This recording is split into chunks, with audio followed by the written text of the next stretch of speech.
Hello students, I am Vishal Sinha and welcome to my channel Vishal Sinha education. आज हम class 10th के reproduction chapter का second part discuss करने वाले हैं। पिछले पार्ट में हमने देखा था एसेक्सुअल रिप्रोडक्शन और उसके टाइप्स। आज हम स्टार्ट करने वाले हैं सेक्सुअल रिप्रोडक्शन। अगर देखें सेक्सुअल रिप्रोडक्शन का definition, involvement of two opposite gametes और सेक्सेस और individual for the production of new individual is known as sexual reproduction. यानी कि एक ऐसा रिप्रोडक्शन है जिसमें या तो दो अपोजिट गैमेट का इन्वॉल्वमेंट, या तो दो अपोजिट सेक्सेस का, या तो दो अपोजिट इंडिविजुअल का। अगर कुछ भी लिखा रहे उसका मतलब वो दोनों मिलकर क्या करेंगे, एक नए इंडिविजुअल, एक नए यंग वन को प्रोड्यूस करेंगे और इस प्रोसेस को सेक्सुअल रिप्रोडक्शन कहा जाएगा। देखिए ये टॉपिक बहुत ही इंपॉर्टेंट हो जाता है एग्जाम पॉइंट ऑफ व्यू से। सिग्निफिकेंस ऑफ सेक्सुअल रिप्रोडक्शन यानी इसके फ़ायदे क्या क्या है। तो इसका फ़ायदा क्या क्या है, provide a chance for the combination of DNA of two different individual during reproduction. यानी क्या होता है, आपको पता होगा कि सेक्सुअल रिप्रोडक्शन में दो गैमेट होते हैं, मेल गैमेट और फीमेल गैमेट। मेल और फीमेल गैमेट का फ्यूजन होता है और जाइगोट बनता है। अगर यहाँ आपने ध्यान दिया होगा तो यहाँ दो सेल्स का फ्यूजन हो रहा है, एक मेल गैमेट एक फीमेल गैमेट, और एक सेल फॉर्म हो रहा है दो सेल से, यानी जाइगोट फॉर्म हो रहा है। तो कहीं ना कहीं वो जाइगोट दो सेल का मिक्सचर है, यानी वो उस जाइगोट के अंदर जो डीएनए होंगे वो मेल गैमेट वाले भी होंगे और फीमेल गैमेट वाले भी होंगे। इसे लिखा है कि दो के कॉम्बिनेशन से बनता है इस रिप्रोडक्शन में जो इंडिविजुअल आते हैं, यानी जो यंग वन, जो बेबी का प्रोडक्शन हुआ, उनके अंदर दोनों का बिहेवियर, दोनों का कैरेक्टर्स आएगा। Next point, it involves crossing over of genetic material which promote diversity among the offspring of same parent. यानी कभी कभी आपने देखा होगा कि अगर माँ बाप के तीन बच्चे हैं, उन तीनों बच्चे में डाइवर्सिटी आपने देखी होगी, कुछ अलग अलग बिहेवियर्स देखे होंगे, यानी कि आइडेंटिकल नहीं होते हैं। क्यों? आखिर एक ही माँ बाप के बच्चे, अगर गैमेट्स भी सेम ही होगा, एक का मेल गैमेट एक का फीमेल गैमेट, तभी भी ये डाइवर्सिटी क्यों? ड्यू टू क्रॉसिंग ओवर, यही मेन है। देखो क्या होता है, हर एक कैरेक्टर एक पर्टिकुलर डीएनए यानी पर्टिकुलर क्रोमोसोम पे होता है। ये दोनों क्रोमोसोम होमोलोगस क्रोमोसोम है, यानी इसमें से एक क्रोमोसोम फादर की तरफ से आया, एक मदर की तरफ से, और ये दोनों क्रोमोसोम में जो ये रीजन है ये एक्सचेंज हो जाता है और इसी एक्सचेंज को कहते हैं क्रॉसिंग ओवर। तो इस एक्सचेंज के कारण क्या हो गया, डाइवर्सिटी आई। ये जो चेंजेस, जो वेरिएशन देखते हैं, ये क्रॉसिंग ओवर के कारण ही देखते हैं। तीसरा पॉइंट है, it provide opportunities for new combination of characters, this plays an important role in the origin of new species. एक नई स्पेसीज कब बनना, आखिर एक नई स्पेसीज बनती कैसे? ये जो वेरिएशन आते हैं, ये जो नए कॉम्बिनेशंस आते हैं, जिसके कारण एक ऑर्गेनिज्म में, एक स्पेसीज, एक इंडिविजुअल के अंदर कुछ वेरिएशन हम देखते हैं, और ये वेरिएशन अगर बहुत लोगों के अंदर आ गया तो एक नई स्पेसीज फॉर्म करेंगे। और अच्छे से समझते इसको। सोचो, इस दुनिया में हमें पता है कि बंदर से इंसान बने, लेकिन सोचने वाली बात है कुछ बंदर ही क्यों रह गए? कहीं ना कहीं कुछ बंदर में वेरिएशन आया, ये वेरिएशन एक पर्टिकुलर स्पेसीज की तरफ, यानी ये सेपरेट होता गया उस स्पेसीज से, बंदर वाले स्पेसीज से, और वो एक होमो सैपियंस यानी ह्यूमन बींग्स बन गए। यानी ये वेरिएशन आते जाते रहते हैं, लगातार आते आते उस स्पेसीज में एक नई स्पेसीज का हम फॉर्मेशन देखते हैं। इसीलिए ये जो वेरिएशन है ये इंपॉर्टेंट है नए स्पेसीज के फॉर्मेशन के लिए। तीसरा है, sexual reproduction leads to variation which is necessary for the evolution. ये जो वेरिएशन है, वेरिएशन और इवोल्यूशन में क्या फ़र्क है? वेरिएशन एक इंडिविजुअल में हम देखते हैं, लेकिन इवोल्यूशन एक स्पेसीज में देखते हैं। यानी अगर ये वेरिएशन लगातार एक स्पेसीज के अंदर आता जाता है तो वो स्पेसीज के अंदर इवोल्यूशन हो जाता है, यानी वो स्पेसीज बंदर से ह्यूमन वाली स्पेसीज बन जाती है। Now our next topic is sexual reproduction in flowering plant. Flowering plant का मतलब क्या होता है, यानी वैसे प्लांट जिनके अंदर फ्लावर फॉर्मेशन होता है, और फ्लावर ही ऐसा पार्ट है जिसके अंदर रिप्रोडक्शन पॉसिबल है। अब देखते हैं, अगर इस फ्लावर की बात करें तो इस फ्लावर में एक ये जो पार्ट दिख रहा है ये है फीमेल रिप्रोडक्टिव पार्ट। इसके अंदर तीन पार्ट, सबसे एक्सटर्नल जो है उसको स्टिग्मा कहते हैं, ये बीच में जो स्टाइल मारता हुआ है वो है स्टाइल, एंड तीसरा क्या है, ओवरी। ये जो सॉलिड पोर्शन है ओवरी। स्टिग्मा, स्टाइल और ओवरी, इन तीनों को एक साथ कहा जाता है पिस्टिल, कार्पेल या फिर गाइनोशियम के नाम से भी जाना जाता है। फीमेल के लिए गाइनो वर्ड का यूज़ किया जाता है जनरली। उसके बाद देखते हैं, ये है male reproductive part. Male reproductive part में ये जो पार्ट है इसको एंथर कहते हैं, और ये जो पतला सा पार्ट है वो है फिलामेंट। तो एंथर और फिलामेंट को स्टेमेन कहा जाता है, या फिर इसको एंड्रोशियम के नाम से भी जाना जाता है। एंड्रो टर्म जनरली मेल के लिए ही यूज़ होता है। अगर अब मैं आपसे पूछूं कि इस फ्लावर के अंदर कौन से ऐसे पार्ट आपको दिख रहे हैं जो बहुत ही इंपॉर्टेंट लग रहे हैं आपको, तो आप बोलोगे कि हाँ भाई, ये मेल रिप्रोडक्टिव पार्ट और फीमेल रिप्रोडक्टिव पार्ट, ये दोनों बहुत ही इंपॉर्टेंट लग रहा है। क्यों? क्योंकि जितना भी रोल आप देखोगे 90% से ज़्यादा रोल इन्हीं दोनों पार्ट का, इसीलिए इन दोनों पार्ट को कहते हैं इसेंशियल पार्ट ऑफ फ्लावर। अब दूसरा क्या है, non essential part. Non essential part में जो एक्सटर्नल हो गया, यानी फ्लावर की जो खूबसूरती होती है जिस रीज़न से, उसको कहते हैं कोरोला या फिर पेटल। कोरोला पेटल में थोड़ा सा फर्क है, पेटल उसका सिंगल यूनिट है और इस पूरे होल को कहा जाता है कोरोला। वैसे ही सेपल, जो फ्लावर के अंदर जो आप छोटे छोटे लीव्स लाइक स्ट्रक्चर देखते हैं, उनको कहा जाता है कैलिक्स या फिर सेपल। सेपल एक सिंगल यूनिट है और कैलिक्स इस पूरा को, वॉल को कहा जाता है। इस पूरे जितने भी सेपल्स इसमें एक फ्लावर के नीचे प्रेजेंट होंगे उनको कैलिक्स कहा जाएगा। मुझे बहुत कन्फ्यूज़न होता था कि कोरोला था, कोरोला के साथ पेटल याद रखना था, सेपल याद रखना था, कैलिक्स के साथ क्या याद रखना था, तो मैंने एक ट्रिक बना डाला। इससे आप भी याद कर सकते हो। इसमें याद रखना है कॉपी और कैसे, यानी CO से कोरोला, P से पेटल, कॉपी वाला ट्रिक में, और CA से कैलिक्स और SE से सेपल, किससे, कैलिक्स और सेपल वाले ट्रिक में। ऐसे याद रखना। कभी कभी कन्फ्यूज़न ये भी हो सकता है कि ट्रिक कौन सा था, यानी कैसे वाला ट्रिक नीचे वाले के लिए याद किए थे या कोरोला वाला ऊपर वाले के लिए। तो CO से कलर होता है, यानी जो कलर्ड पोर्शन होता है किसी फ्लावर के अंदर, उसके लिए कौन सा ट्रिक याद रखना है, कॉपी। और जो सिर्फ ग्रीन ही पोर्शन होता है, सिर्फ ग्रीन के अलावा और कोई कलर का आपने नहीं देखा होगा, तो ये है इसके लिए कैसे, ये ट्रिक याद रखना है। उसके बाद ये जो सॉलिड पोर्शन है जस्ट इस ओवरी के नीचे, उसको कहते हैं थैलेमस, और उसके नीचे जो पतली सी डंठल है इसको कहते हैं पेडिसेल। अब हम इन सारे पार्ट्स को एक एक करके देखेंगे। अब हम male and female reproductive part को ब्रीफ में देखते हैं। सबसे पहले male reproductive part. Male reproductive part में मैंने उसका नाम एंड्रोसियम या फिर स्टेमन के नाम से ही बताए थे, यानी इन दोनों नाम को भी आपको याद रखना है। दो पार्ट से मिलकर बनते हैं मेल रिप्रोडक्टिव पार्ट, एंथर और फिलामेंट। अगर इस एंथर पे देखो, अगर आपने कभी फ्लावर के एंथर को टच किया होगा तो आपने कभी फील किया होगा कि आपकी उंगलियों पे कुछ पाउडर की तरह फील हो रहा है। अगर आप उसको माइक्रोस्कोप के अंदर देखोगे तो कुछ ऐसे ऐसे स्ट्रक्चर्स हजारों लाखों की संख्या में दिखेंगे, जिनको पॉलन ग्रेन या फिर मेल गैमेटोफाइट कहा जाता है। यानी एक ऐसा स्ट्रक्चर जिसके अंदर मेल गैमेट छुपा हुआ है। इसके अंदर दो लेयर्स होते हैं, एक है एक्साइन, दूसरा एंटाइन। एक्साइन एक्सटर्नल लेयर है, यानी ये लेयर एक ऐसे मटेरियल से बना हुआ है जो दुनिया का सबसे हार्डेस्ट ऑर्गेनिक मटेरियल के नाम से जाना जाता है, जिसका नाम है स्पोरोपोलिनिन। दुनिया में आज तक इसको डाइजेस्ट करने वाले एंजाइम नहीं बनाए जा पाए हैं। दूसरा है एंटाइन। अब सोचो, इन दोनों लेयर के अंदर ही दो सेल हैं, वेजिटेटिव सेल और जनरेटिव सेल। ये जनरेटिव सेल डिवाइड होता है और दो मेल गैमेट बनाता है, और ये वेजिटेटिव सेल उसको न्यूट्रिशन प्रोवाइड करता है ड्यूरिंग द डिवीजन। अब सोचने वाली बात है कि जब ये इतने हार्ड लेयर से घिरा हुआ है तो ये मेल गैमेट निकल कहाँ से पाएगा, बाहर निकलेगा कैसे? तो यहाँ एक जुगाड़ है। यहाँ एक जुगाड़ क्या है? जर्म पोर। ये जर्म पोर, यहाँ से मेल गैमेट अराइज हो सकता है। इसका आप दूसरा स्टेज देखते हैं, यानी ये जब क्या होता है, ये जब जनरेटिव सेल डिवाइड होगा तो कुछ ऐसा स्ट्रक्चर बनाएगा, यानी इससे जो दो मेल गैमेट बने वो एक स्ट्रक्चर के द्वारा नीचे चले जाएंगे, जिसको पॉलन ट्यूब कहा जाएगा। इस ट्यूब को पॉलन ट्यूब कहा जाएगा। ये पॉलन ट्यूब कहाँ ग्रो हो रहा है? ये पॉलन ट्यूब इसके अंदर ग्रो हो रहा है, इसके अंदर ग्रो होकर यहाँ पहुँचेगा। अब देखते हैं, देखो आप पढ़ोगे पॉलिनेशन एक प्रोसेस। पॉलिनेशन क्या है? Transfer of pollen grain from anther to the stigma of flower.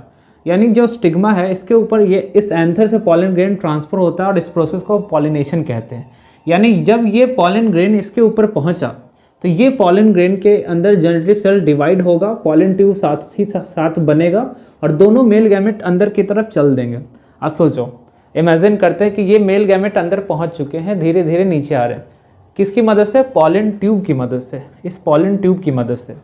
अब ये पॉलन ट्यूब नीचे जैसे जैसे जाएगा, ये कहाँ से जाएगा? ये यहाँ से फीमेल गैमेट के अंदर, यानी फीमेल गैमेट इसके अंदर छुपी हुई है। अब देखो, हमने फीमेल रिप्रोडक्टिव पार्ट को गाइनोशियम, पिस्टिल या फिर कार्पेल के नाम से देखा है। और एक्सटर्नल ये जो ऊपर वाला पार्ट है जिसको स्टिग्मा के नाम से जानते हैं, बीच में जो स्टाइल मारता हुआ पार्ट स्टाइल, और ये जो बड़ा सा पार्ट है जिसको ओवरी कहते हैं। और ओवरी के अंदर एक स्ट्रक्चर होता है जिसको ओव्यूल कहा जाता है। लेकिन देखो डिफरेंस कहाँ है? इस ओव्यूल को मेगास्पोरेंजियम कहते हैं, यानी ये वो स्ट्रक्चर है जो मेगास्पोरेंजियम यानी जो फीमेल गैमेट को कैरी करता है। अब यहाँ ये फीमेल गैमेट है, इसमें एक और दो रीज़न देखना है। ये माइक्रोपाइल, यानी इसके बीच में जो स्पेस दिख रहा है इसको माइक्रोपाइल कहेंगे, और अंदर वाले इस स्ट्रक्चर को एम्ब्रायो सैक कहते हैं। ये इंपॉर्टेंट है। अब सोचिए ये जो मेल गैमेट इधर से घूम कर आएगा ये माइक्रोपाइल रीजन से ही इंटर करेगा इस एम्ब्रायो सैक के अंदर। क्यों? फर्टिलाइज करने के लिए इस रीजन से, इस फीमेल गैमेट से। एक हाइलम नाम का एक स्ट्रक्चर है, यानी ये जो ओव्यूल है अटैच होता है इस पेडिसेल लाइक स्ट्रक्चर से, जिसको हाइलम कहते हैं इस अटैचमेंट को, और ये प्लासेंटा नाम के स्ट्रक्चर से ओवरी के वॉल से अटैच होता है। ठीक है, इसको आपको ज़्यादा नहीं जानना है, ये हायर क्लासेस में ज़्यादा जानना है। अब मैंने इस स्ट्रक्चर को जूम किया है और देखा है कि इसके अंदर क्या क्या चीज़ें होती है। पहले ऊपर के जो 3 सेल हैं जिनको एंटीपोडल सेल कहा जाता है, बीच में जो 2 डॉट हैं उनको पोलर न्यूक्लियाई कहा जाता है, और जो नीचे 3 सेल हैं जिसमें एक हो गया एग यानी फीमेल गैमेट और 2 आजू बाजू सिनर्जिड्स, और उसके नीचे होते फिलिफॉर्म एपरेटस के फिंगर लाइक स्ट्रक्चर। ये क्या करते हैं? ये इस तरीके से मूव करते हैं, ये पॉलन ट्यूब की एंट्री को गाइड करते हैं कि किधर से आना है भाई, इधर से आना है। यानी ये पॉलन ट्यूब जो एंटर होता है माइक्रोपाइल से, ये इस रीजन, ये सिनर्जिड को तोड़ता हुआ अंदर चला जाता है। तो सिनर्जिड के अंदर आया कैसे? क्योंकि फिलिफॉर्म एपरेटस ने उसको गाइड किया। अब देखो इस रीजन को, इस पूरे स्ट्रक्चर को 7 सेल्ड 8 न्यूक्लिएटेड कंडीशन भी कहा जाता है। 7 सेल्ड 8 न्यूक्लिएटेड, यानी इसके अंदर जो सेल हैं टोटल 7 है। देखते हैं कैसे। ये जो पूरा एक सेल है जिसको सेंट्रल सेल कहा जाता है, ऊपर 3 सेल एंटीपोडल सेल, यानी अब कितने हो गए? 4, नीचे एक सेल एग 5 और 2 सिनर्जिड 7, टोटल सेल का नंबर 7 हो गया। अब न्यूक्लियस को इसमें काउंट करते हैं।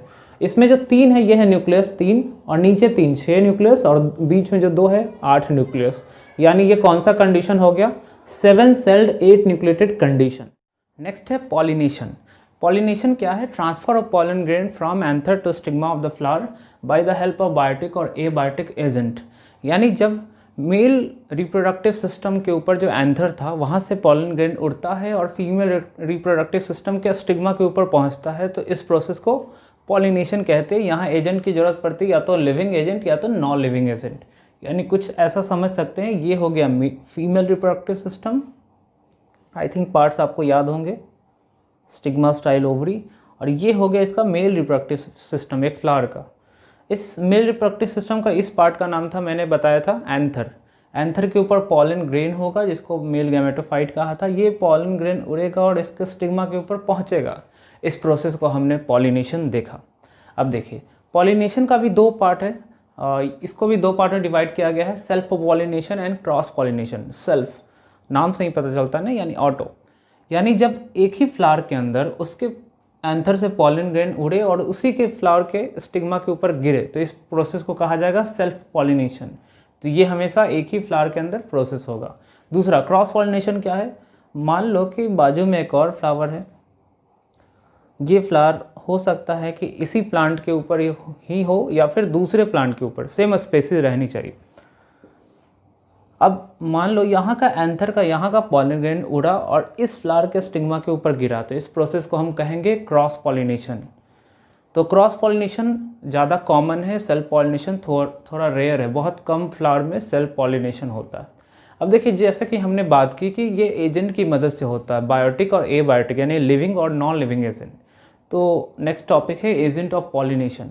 अब इसके एजेंट में पहला एबायोटिक देखते हैं। बायो का मतलब होता है लिविंग, आगे ए लगा है, इसका मतलब नॉट, यानी नॉन लिविंग जो होंगे वो एजेंट के बारे में पढ़ेंगे। पहला है बाय विंड। अगर किसी हवा के कारण ये पॉलिनेशन हो रहा है तो इस प्रोसेस को, इस पॉलिनेशन को कहा जाएगा एनीमोफिली।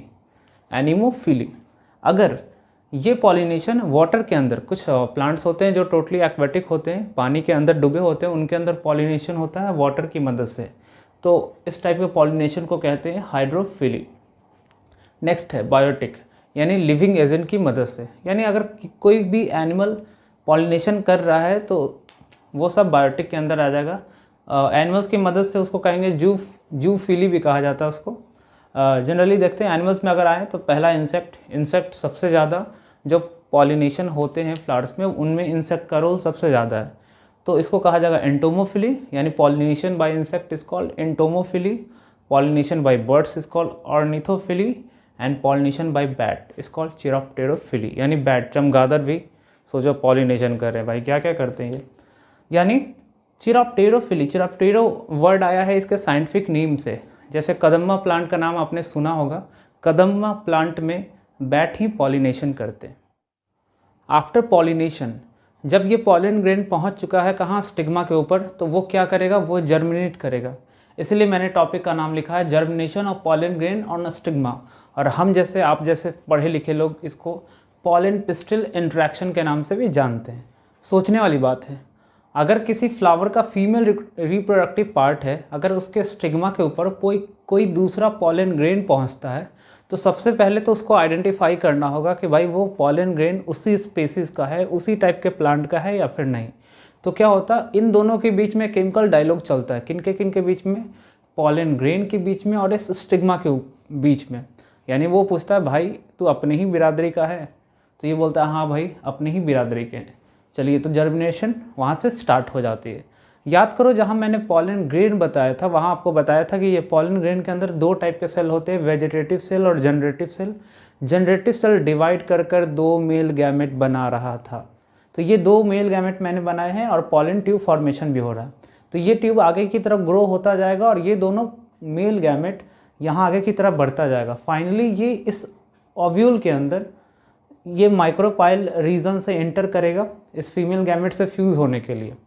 तो यही सारी चीज़ें लिखवाई है। जनरली इस सिनर्जिड के नीचे मैंने कुछ फिंगर लाइक प्रोजेक्शन आपको बताए थे, जिसको फिलीफॉर्म एपरेटस बताया था। वहाँ से क्या हो रहा है, कुछ केमिकल सिक्रीट हो रहा है जो पॉलन ट्यूब की एंट्री को गाइड कर रहा है, यानी उसको अंदर आने के लिए उसको गाइड कर रहा है। अब देखिए, अब फाइनली मेल गैमेट इसके अंदर आ गया।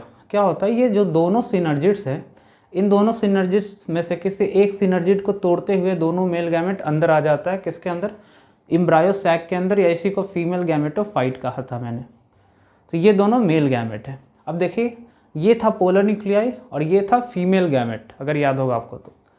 यानी यहाँ जब एक मेल गैमेट इन दोनों पोलर न्यूक्लियाई से फ्यूज़ करता है और एक मेल गैमेट इस एग से यानी फीमेल गैमेट से फ्यूज़ करता है, तो इस प्रोसेस को जनरली कहते हैं सिनगैमी, सिनगैमी या फिर फर्टिलाइजेशन, सिंपली फर्टिलाइजेशन भी कहा जाता है। दूसरा, जब दूसरा मेल गैमेट इस पोलर न्यूक्लियाई के साथ फ्यूज़ कर रहा है तो इस फ्यूज़न को कहा जाता है ट्रिपल फ्यूज़न। ये बहुत ही इंपॉर्टेंट है बोर्ड एग्ज़ाम के लिए, ट्रिपल फ्यूज़न। अब देखिए, कहीं ना कहीं इस एम्ब्रायो सैक के अंदर आपने दो फर्टिलाइजेशन देखा, एक मेल गैमेट इस फीमेल के साथ फ्यूज़ कर रहा है और दूसरा मेल गैमेट इस पोलर न्यूक्लियाई के साथ फ्यूज़ कर रहा है। तो ट्रिपल फ्यूज़न और इस सिनगैमी को एक साथ कहा जाता है डबल फर्टिलाइजेशन, डबल फर्टिलाइजेशन। यानी अगर क्वेश्चन आ जाए what is triple fusion, the fusion of one male gamete to the polar nuclei inside the embryo sac is called triple fusion. And what is syngamy, the fusion of one male gamete to the female gamete is known as syngamy or fertilization, and both triple fusion and syngamy together known as double fertilization। बहुत ही important topic है, आपको याद रखना है। अब देखिए, अब होता क्यों, ये ऐसा हो क्यों रहा है। ये जो मेल गैमेट इस पोलर न्यूक्लियाई से फ्यूज करता है तो एक स्ट्रक्चर बनाता है जिसको कहते हैं एंडोस्पर्म। एंडोस्पर्म, एंडोस्पर्म मतलब स्टोर्ड फूड। दूसरा मेल गैमेट जब इस फीमेल गैमेट के साथ फ्यूज करता है तो क्या बनाएगा, हमेशा आपने देखा है जब भी मेल और फीमेल गैमेट में फ्यूज़न होता है तो एक ही चीज़ बनती है, जाइगोट। जाइगोट यानी ये फ्यूचर प्लांट कह सकते हैं। ये यही प्लांट है जो आगे जाकर, यही जाइगोट है जो आगे जाकर प्लांट बनाएगा। और ये एंडोस्पर्म क्या है, ये स्टोर्ड फूड है। यानी उस सीड को जर्मिनेट होने के लिए सॉइल के अंदर एनर्जी तो रहनी चाहिए ना उस सीड के अंदर, तो वो एंडोस्पर्म प्रोवाइड करेगा। देखिए हमारी दुनिया बहुत ही अजीब है। यानी इस नेचर ने हर किसी को कुछ ना कुछ जुगाड़ करके भेजा है कि इस दुनिया में अच्छे से आने से पहले उसको हर चीज़ बहुत ही आसानी से मिले। जैसे एक सीड के बारे में बात करते हैं। एक सीड अगर आपके हाथ में है तो वो लिविंग है या फिर डेड है, वो लिविंग है। एक सीड लिविंग है, क्यों, अगर वो लिविंग ना होता तो सॉइल में डालने के बाद वो जर्मिनेट नहीं हो पाता। लेकिन लिविंग कैसे सोचते हैं, उसके अंदर पहला है जाइगोट यानी जो जर्मिनेट होकर जैसे प्लांटलेट अराइज होगा। दूसरा है एंडोस्पर्म और यही स्टोर्ड फूड है। उस सीड के अंदर बहुत ही स्मॉल मेटाबॉलिज्म चलता है, यानी उसमें फूड स्टोर्ड है जिससे थोड़ा थोड़ा वो फूड यूज़ करके वो सीड जिंदा है। और जब हम उस सीड को जर्मिनेट करने के लिए सॉइल के अंदर डालते हैं तो वो उसी फूड मटेरियल का यूज़ करके जर्मिनेट हो जाता है। और जैसे जैसे जर्मिनेट होगा तो वो धीरे धीरे अपना स्ट्रगल करेगा और अपने रूट को डेवलप करेगा और फिर खुद ही वाटर, मिनरल और सनलाइट को एब्जॉर्ब करके अपने लाइफ को सस्टेन करेगा। तो कुछ ऐसा ही इस नेचर ने हर ऑर्गेनिज्म के लिए किया है। यानी आफ्टर बर्थ स्ट्रगल धीरे धीरे बढ़ा है, लेकिन बिफोर बर्थ सारे जुगाड़ नेचर ने खुद ही अपने आप आपके लिए किए। कहीं ना कहीं आप देख रहे हो कि इस ट्रिपल फ्यूज़न में 3 न्यूक्लियस फ्यूज़ कर रहा है। एक न्यूक्लियस है इस मेल गैमेट का और 2 न्यूक्लियस है इस पोलर न्यूक्लियाई का। तो 3 न्यूक्लियस फ्यूज़ कर रहा है, तो इसको 3n से डिनोट किया जाता है। यहाँ 2 न्यूक्लियस फ्यूज़ कर रहा है, तो यहाँ 2n से डिनोट किया जाता है। आपने हैप्लॉइड डिप्लॉइड जाना होगा, पता होगा आपको। यानी अगर किसी सेल के अंदर सिंगल सेट ऑफ क्रोमोसोम हो तो उसको कहा जाएगा हैप्लॉइड, अगर डबल सेट ऑफ क्रोमोसोम होगा तो डिप्लॉइड, अगर ट्रिपल सेट ऑफ क्रोमोसोम हो तो ट्रिप्लॉइड। तो याद रखिएगा हैप्लॉइड यहाँ अभी नहीं देखना है। हैप्लॉइड जनरली जो गैमेट्स है वो हैप्लॉइड है। उसके बाद ये जो बना जाइगोट वो डिप्लॉइड बना, और जो एंडोस्पर्म बना, स्टोर्ड फूड बना, वो बना ट्रिप्लॉइड। हमने अभी देखा कि एक ओव्यूल के अंदर एंडोस्पर्म बन रहा है और जाइगोट बन रहा है। वो ओव्यूल क्या बनाएगा? वो ओव्यूल सीड बनाएगा। और वो ओव्यूल जिस रीजन से, जिस स्ट्रक्चर से घिरा हुआ है, जिसको ओवरी के नाम से जानते हैं, और वो ओवरी आफ्टर फर्टिलाइजेशन फ्रूट बनाता है। यानी हमने देखा कि फ्रूट के अंदर ही सीड होता है। क्यों? क्योंकि ओवरी के अंदर ओव्यूल होता है, ओव्यूल डेवलप होगा सीड में और ओवरी डेवलप होगा फ्रूट में। लेकिन जब फर्टिलाइजेशन हो जाए, उसका जब फ्रूट डेवलपमेंट स्टार्ट होता है एक फ्लावर के अंदर, तो उस दौरान उसके सारे पार्ट्स क्या हो जाते हैं? फॉल ऑफ हो जाते हैं, सारे पार्ट झड़ जाते हैं जो किसी काम के नहीं। जैसे सेपल, पेटल, स्टेमन, कार्पल, ये सब कुछ झड़ जाएगा। लेकिन कुछ ऐसे फ्रूट्स होते हैं जिनमें वो पार्ट अटैच रह जाते हैं। जैसे एग्जांपल मैंने लिखा है ब्रिंजल और टोमेटो। ये ऐसे फ्रूट्स हैं, इनमें फ्रूट फॉर्मेशन होने के बावजूद भी सेपल अटैच रह जाता है। आपने ब्रिंजल में तो देखा ही होगा, उसके पीछे में जो रीज़न है वो क्या है? वह है सेपल। नेक्स्ट है, एक क्वेश्चन दिया गया आपके एनसीईआरटी में, what is seed and what does it contain. तो देखते हैं, यानी एक सीड क्या है और इसके अंदर क्या चीज़ें होती है। ये क्या है? एक ग्राम में एक चना है जो आपके घर में भी मिलेगा। कभी उस चने को देखना जाकर, खाने से पहले थोड़ा सा देख लीजिएगा। उसके अंदर 2 मार्क दिखेंगे, हाइलम और माइक्रोपाइल। इसको ध्यान देना है। माइक्रोपाइल शायद याद है आपको, ओव्यूल के अंदर मैंने जब बताया था कि एक रीजन है जहाँ से पॉलन ट्यूब इंटर करेगा उस एम्ब्रायो सैक के अंदर, उसको माइक्रोपाइल बताया था मैंने, और हाइलम भी बताया था, अटैचमेंट याद कीजिए। दूसरा, अगर इस ग्राम को मैं खोलूँ तो इसके अंदर क्या क्या चीज़ें दिखेंगी। पहला पार्ट, ये जो तो 2 पार्ट खोलेगा, इसको कॉटिलेडन कहा जाता है। शायद कॉटिलेडन आपने 9th में भी जाना होगा कि अगर किसी सीड के अंदर 2 कॉटिलेडन है उनको डाइकॉट कहा जाएगा। वो कौन से प्लांट से होंगे? Dicot plants. अगर सिंगल कॉटिलेडन होगा तो मोनोकॉट प्लांट। तो देखिए ये कॉटिलेडन क्या है? ये कॉटिलेडन स्टोर्ड फूड है। ये कॉटिलेडन के ऊपर मैंने 2 लेयर बनाया है, जिसको बाहर का लेयर को टेस्टा और अंदर वाले लेयर को टेगमेन। ये दोनों को एक साथ सीड कोट कहते हैं। यानी उस ग्राम में जो कवरिंग देखते हैं उसको सीड कोट कहते हैं, जो 2 लेयर से मिलकर बना हुआ है, टेस्टा एंड टेगमेन। अब देखते हैं उससे भी ज़्यादा मेन पार्ट, प्लूम्यूल और रेडिकल। उस सीड में जो ऊपर की तरफ रीजन होगा उसको प्लूम्यूल कहा जाएगा, और नीचे की तरफ होता है उसको रेडिकल कहा जाएगा।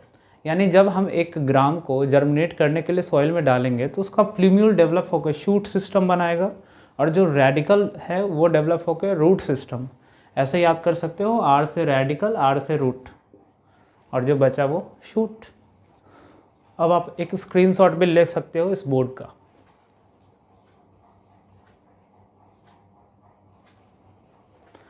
तो यही हमारा sexual reproduction in flowering plant खत्म होता है। मिलते हैं नेक्स्ट वीडियो में रिप्रोडक्शन के।